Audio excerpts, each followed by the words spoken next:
நீங்க பண்ற சேவை உங்களோட சந்தோஷத்துக்காக மட்டுமே தான் இருக்கணும்.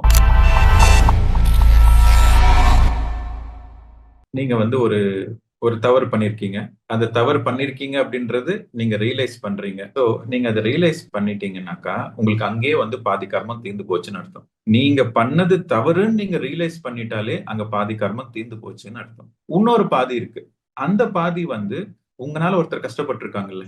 நீங்க தெரிஞ்சோ தெரியாம பண்ணியிருக்கீங்க. நீங்க ரியலைஸ் பண்ணிட்டீங்க. நீங்க ரியலைஸ் பண்ணதுனால பாதி கர்மம் தீர்ந்து போச்சு. இன்னொரு பாதி வந்து உங்கனால ஒருத்தர் கஷ்டப்பட்டுருக்காங்க.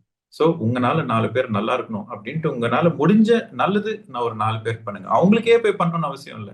4 பேருக்கு நல்லது பண்ணுங்க. சோ, அப்போ ஏன்னா நீங்க ரியலைஸும் ஆனீங்க. தப்பு பண்ணேன்ட்டு ரியலைஸும் ஆனீங்க. அடுத்த வாட்டி பண்ண மாட்டேன்ற முடிவும் எடுத்தீங்க.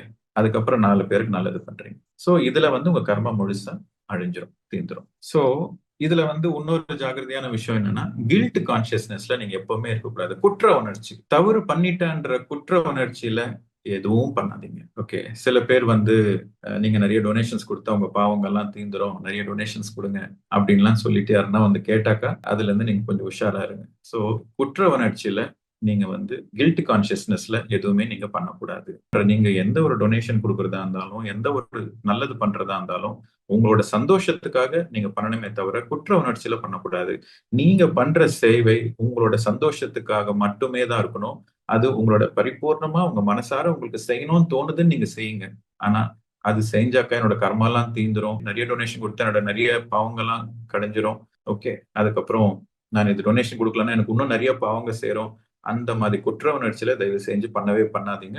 அப்படி பண்ணீங்கன்னா உங்களோட கர்மம் இன்னும் ஆட் ஆகும். சோ, இதுதான் புரிஞ்சுக்க வேண்டிய பாயிண்ட்.